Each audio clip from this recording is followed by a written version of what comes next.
I'm writing this fresh off of just finishing the Sabaody Archipelago arc of One Piece because I have a lot of thoughts, and let me start by saying, god damn, was this arc spectacular. Honestly, I didn't think that One Piece could keep improving this much at the 400 episode mark, but episode 400 may be the best episode of the entire series thus far, and this arc may just be the best one yet. I think it's so impressive how the series manages to balance drop-dead dumb comedy, extremely serious socio-political topics, a romantic sense of adventure, heartfelt character moments, and well-paced world building. I don't think there's anything quite like One Piece, and this arc really delivered on every aspect that makes this show so great. For those of you who just stumbled upon this video, welcome to my One Piece watch-along series, where I offer my first impressions of the anime as a first-time viewer. I do think there were a couple of hiccups at the beginning of this arc, but even my complaints were redeemed within the very same storyline later on, so my criticisms are going to be very limited, and I think this is going to be another absolute gush fest. Hope you brought a rain jacket.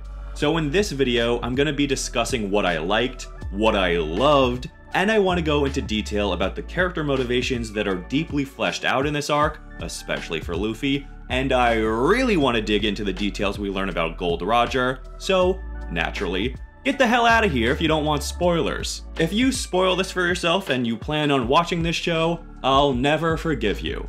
Pat. To start our discussion off, I'm going to begin talking about this arc in chronological order, which means I need to start with what I think was the weaker section, everything having to do with Duval and the Flying Fish Riders. After that, it's Bubble Boy time. This arc picks up pretty shortly after the Straw Hats depart from Thriller Bark, and this story is not wasting any time because after some traversal through weird-ass cyclones, the Thousand Sunny arrives at the Red Line, halfway through the Grand Line. It's a really nice moment for the crew as they reflect on their journey so far, but then it becomes obvious they have no idea how to get to Fishman Island or across the Red Line to enter the new world on the other side. Luckily, an agent of plot convenience shoots out of a sea monster in the form of a mermaid and a talking starfish, who essentially serve to set up a new quest for our heroes since they're otherwise completely stuck. Cammy and Papag are fun characters. They're nothing too special, but I think they blend into the crew seamlessly. The rescue quest Cammy enlists the Straw Hats' help with sets up two mysteries. The first is about whether or not the octopus fuck from Arlong Park is the person they need to save, and the other, much more interesting setup was about the masked man Duval, who has a massive grudge against the Straw Hats. The beginning of this arc seemed like the most contrived start of any arc to date, but it wasn't bad setup. I think the reunion with Hachi was actually done pretty well. It was mostly played for comedy since he's such a dunce, and so are half the Straw Hats, but Nami had a nice moment of letting go of her past grudge against him so that the crew can save Hachi for Cammy's sake. I also enjoyed the fight with the Flying Fish Riders. The crew getting ready for the fight had some fun adventure vibes, and everyone gets a solid moment in this clash, particularly Brook, who shows off what he can do in a delightful way. The biggest moment in this entire section, though, was the reveal of Duval's true identity, and allow me to just set the scene and elaborate on my headspace leading up to this reveal. I have been waiting for some Sanji development since entering the Grand Line. If you watched my prior video on Thriller Bark, you know that the grudge Sanji claimed against Absalom really rubbed me the wrong way because of what a tease it was, and also, I just thought the joke was dumb. So, when Duval started talking about a grudge against the Straw Hats and a back injury he suffered because of them, I was at the edge of my seat. I knew it was going to have to do with Sanji. I knew some long overdue development was finally coming my way, and that this arc would be all about Sanji. So, for the reveal of Duval's true identity, after calling out Sanji specifically to be that he's just a random guy who looks like Sanji's wanted poster, was another massive letdown at first. When this initially happened, I had such mixed feelings because I did actually think this was a funny bit and a great way of pulling the rug out from under the audience, but again, I was frustrated over the continued tease of Sanji's backstory. However, I was more in on the joke this time around. Oda is clearly messing with his audience with these two Sanji grudges in quick succession, and honestly, fool me once, shame on you. Fool me twice, shame on me. I fell for 2 grudges in a row, and it's clear Oda is just trolling the fans at this point, and once I let go of my expectations and just watched the story play out, I did have fun with it. The way the story continues, with Sanji rearranging Duval's face to be handsome, and him having a complete personality change due to his newfound narcissism, is a really great beat, and I'm happy this wasn't the last time we saw him or the newly renamed Rosy Life Riders in this arc. Overall, this section was a bit odd. I honestly thought that the Duval plotline was gonna be the whole arc, and it was a pleasant surprise that this was essentially just a comedic mini-arc to set up some of the major players for the larger arc being told. I think that teaming the Straw Hats up with Hachi, Cammy, and Papag was a really organic way to lead them to the Sabaody Archipelago, despite the contrived meet-cute at the beginning. The progression of the story felt natural, with their new fish friends wanting to assist them in getting to Fishman Island as a way to thank them. So, the squad heads off in search of a craftsman who can coat the Thousand Sunny for their undersea voyage, and this is when shit gets really crazy, and frankly, when the arc gets good. First things first, let's talk about the geography of the Sabaody Archipelago. I think this design is so cool. I really like the bubbles and how bubble-based technology is unique to this island, such as with the bubble bike. I also enjoy that this is so unlike the islands we've seen thus far, due to it not really even being an island, but rather a mangrove of 79 massive trees that create an archipelago of islands, which is undiscoverable by log pose due to the lack of a magnetic field. Hats off to Oda for thinking of something so complex and yet simple to understand. I really dug this whole setting, and that's not even to mention its socio-political environment, which brings things up to the next level. At the start, Hachi tells the Straw Hats to not oppose the world nobles no matter what, even if they kill someone right before their eyes, which of course made me extremely curious what the deal was here. I also think that this setting allows for some great character moments due to how it's structured. In particular, Zoro and Robin both get rock-solid moments on complete opposite ends of the spectrum. Now Zoro, he doesn't have the best sense of direction in the world. Everyone knows that by this point, so when he sets off onto the archipelago by himself, Sanji and Usopp are rightfully worried. However, Zoro fights back against their claims that he'll get lost because all he needs to do is remember the grove number where the Sunny is anchored. The twist here is that Zoro naturally gets the grove number wrong because of a very obvious bubble blocking half the number, and I think that's comedy gold. This Zoro joke is so dumb and repetitive, but for some reason I love it every time. Robin, on the other hand, sets out with the rest of the crew, and I think it's a great touch how perceptive we see her to be. Robin is probably the most intelligent member of the crew, and it was interesting to watch her acting cautious of this new civilization and considering the unknowns of its people, which also serves as a subtle allusion to her childhood on the run. Robin is smart enough to know the cruelty of the world and is much more likely to consider the consequences of making a scene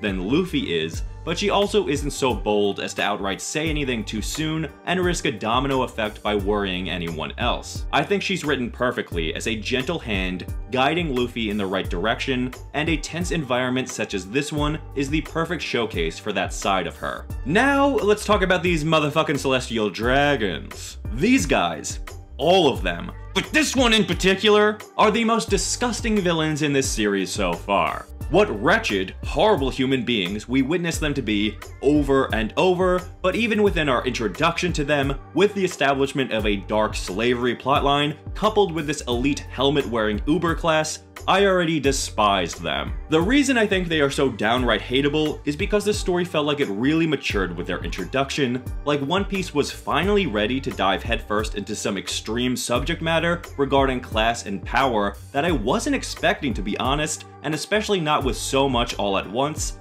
but I think it works really well. There's also the reveal that the Celestial Dragons are the descendants of the original 20 founders of the world government from 800 years ago, which is interesting timing considering what we know or don't know about the blank century, and the importance of the creator's blood to these elites sounds religious, almost cult-like, so adding on top of everything else, Oda is also playing around with mythologizing historic founding figures in an intriguing way that I'm certain is not finished being explored. In case you somehow can't tell, I really respect all the thought and effort put into crafting this one setting and the larger history around it that led to the current status quo. I haven't even mentioned the discrimination against the fishmen on this island, nor its proximity to the world government headquarters, which looms large over the setting. It's just masterfully crafted crafted, and unlike this video, the information is all dispersed enough so it doesn't feel like we are just getting an exposition dump. Instead, we are discovering more about this setting with the different characters, and with all the setup established and knowing our characters far too well at this point in the series, I was waiting to see what would be the spark that causes this well-established powder keg to finally explode.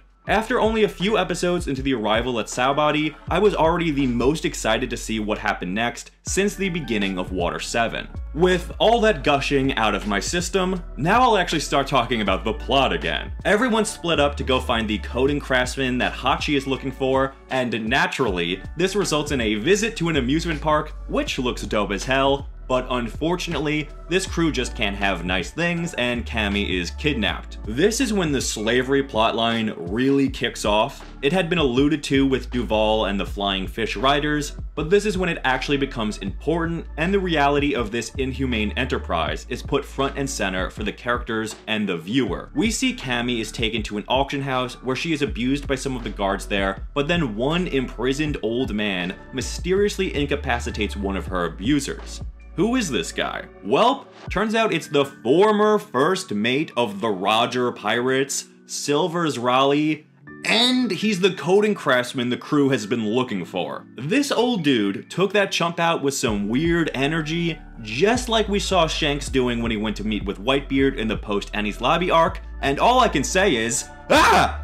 So, the search for Cammy begins with Sanji calling in Duval and the Rosy Life Riders to help the Straw Hats search the archipelago and also to use their knowledge of the slave trade for their benefit. I thought calling in Duval was a really nice touch because his new brand of cringy egotism adds some levity into what has become a rather dire situation in an increasingly dark storyline. I wasn't expecting to see them again so soon, but I'm glad that they came back, and this redeemed the first couple of episodes of this arc for me, which at first I thought felt a bit out of place. All roads are leading to the auction house on Grove number 1, where even Zoro is mistakenly heading in search of the Sunny. I'd be remiss though if I didn't take the time to mention that we were also told a bit earlier that there are 7 groups of pirates on the archipelago currently, with 11 rookies worth over 100 million berries, and there is one person with a bounty slightly higher than Luffy's. Yet again, all I have to say is, ah! This setup is so dope, and it really becomes significant at the auction house where a number of these high bounty pirates are. I think that this is a great piece of world building that calls back to the path the Straw Hats set out on at Reverse Mountain. Theirs was one of 7, and the rookies who made it all the way to the Sabaody Archipelago, which acts as a waypoint at the end of the first half of the Grand Line, have gone through insane trials of their own to make it this far, so they are formidable rivals. The first half of the Grand Line is referred to as a trial or tournament of some kind in order to earn your way into the New World, and I really like that formulation looking back on the story thus far. Oh!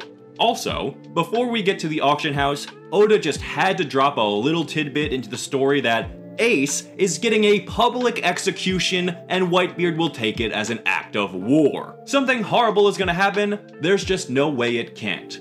Anyway, moving on. The arrival of the Straw Hats at the auction house is staggered, with the core group arriving there first, with some notable stragglers missing from the early action. The bottom line is that the Straw Hats who arrive first are with Hachi, and he implores everyone to behave themselves around the world nobles and celestial dragons, since now that Cammy is captured, she will have a slave collar around her neck that can be set to detonate at any time. Nami plans to use the treasure from Thriller Bark in order to beat the nobles at their own game and buy Cammy's freedom, but once Cammy arrives on the stage, she is immediately bid on by this gross fuck celestial dragon for more than double what the Straw Hats even have. Hachi, Hop-Hog, and the rest watch on in horror as Cammy bangs against her glass prison until Luffy crash lands through the building on a flying fish. A perfect introduction of the infamous Straw Hat Luffy to both Captain Kidd and Captain Law who are attending the auction. Luffy charges right down to the stage in order to free Cammy, but Hachi grabs Luffy, pleading with him to act more rationally for Cammy's sake,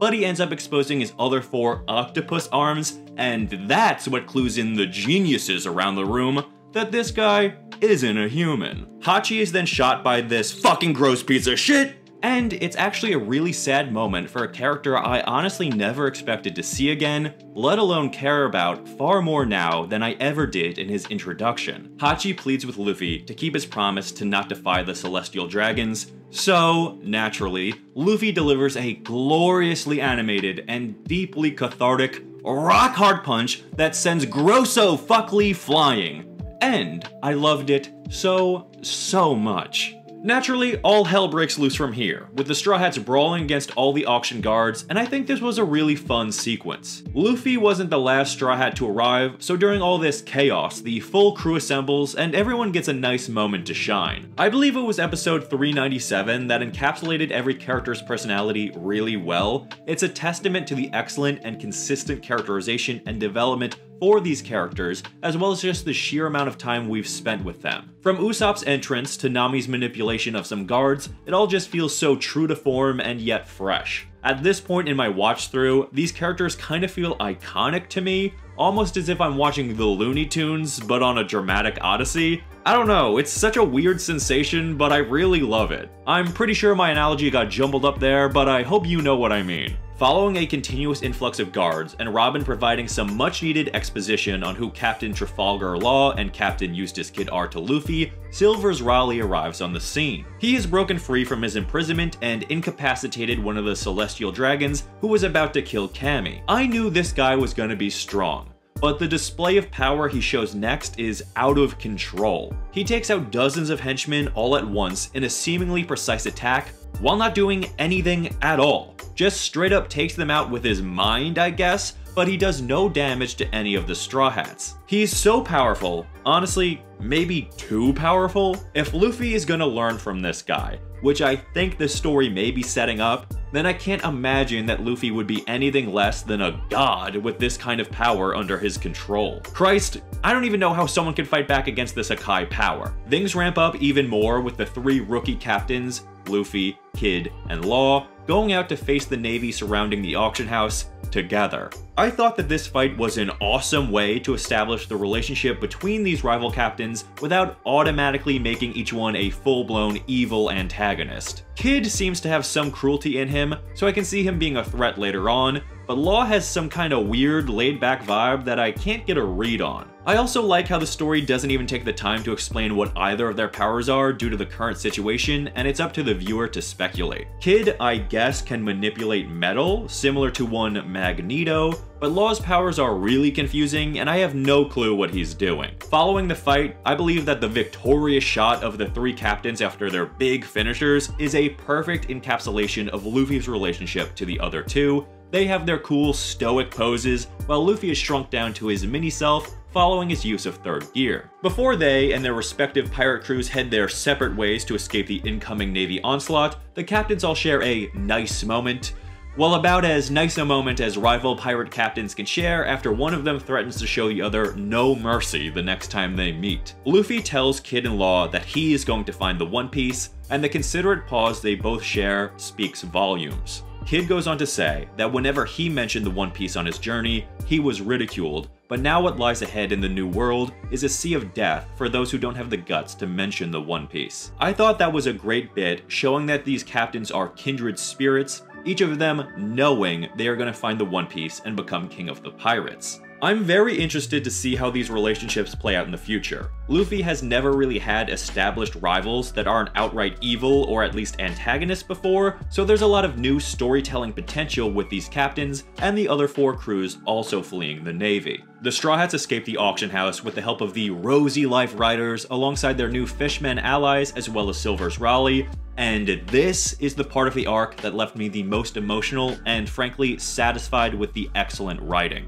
It's in this scene that Raleigh gives the Straw Hats some backstory surrounding Gold Roger, and some of the unspoken themes at the heart of the story really come rushing to the forefront. I'll just say that all of the backstory we heard about Roger was insane. I kind of expected him to have turned himself in based on what we've seen of his execution day, but the context around it really changed my understanding of who he was. The Roger pirates were only on the Grand Line for 4 years before Roger turned himself in, and it turns out he was ill before even setting out onto his journey to begin with, which is why Crocus joined Roger's crew. both to take care of him on his voyage, as well as to go searching for Brooke and the Rumbar pirates, which is so sweet and tragic. We are also told Roger's last words to Raleigh. He told him that he wasn't going to die on the day of his execution. At this point, to me, his goal seemed to be to use his living legend status to push the people of the world to live a life full of romance before they die, no matter their circumstance, and in the process, his spirit,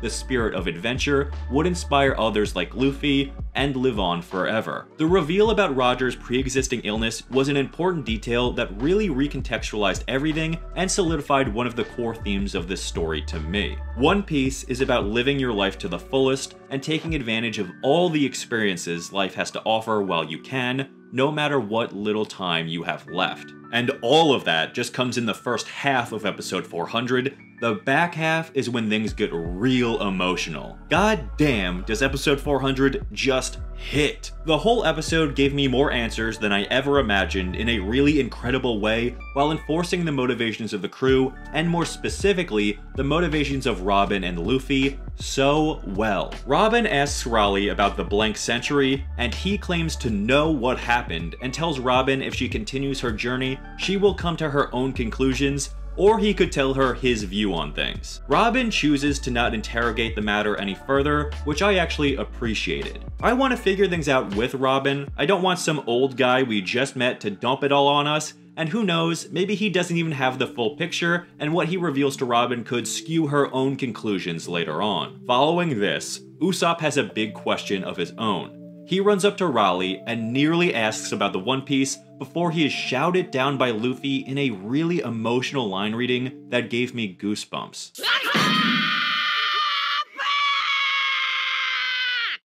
Luffy says he doesn't want to know anything about the One Piece. He doesn't want to know if it's real, or where it is, or what it is. He doesn't want to go on a boring adventure.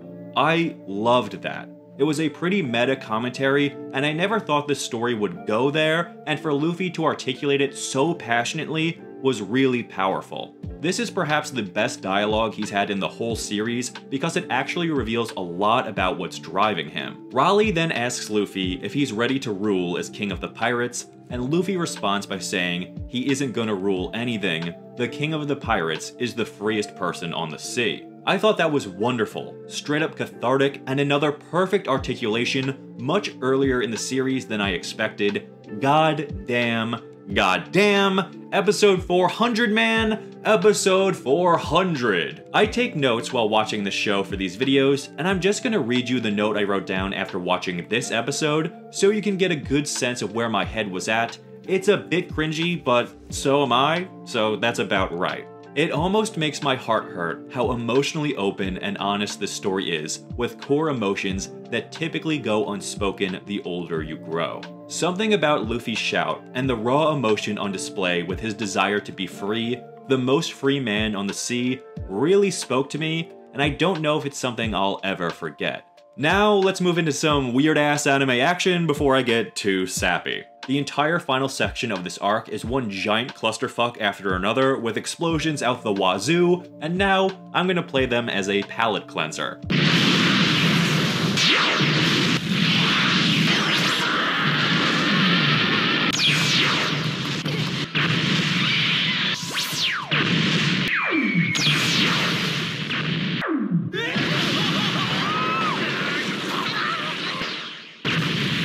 So, the Navy is here, and surprise surprise, they mean business. Admiral Kizaru shows up, and he seems to be made of light and is virtually unstoppable. Meanwhile, the other pirate crews are fighting big ol' robots that look like Kuma, and yet are somehow using Kizaru's light powers.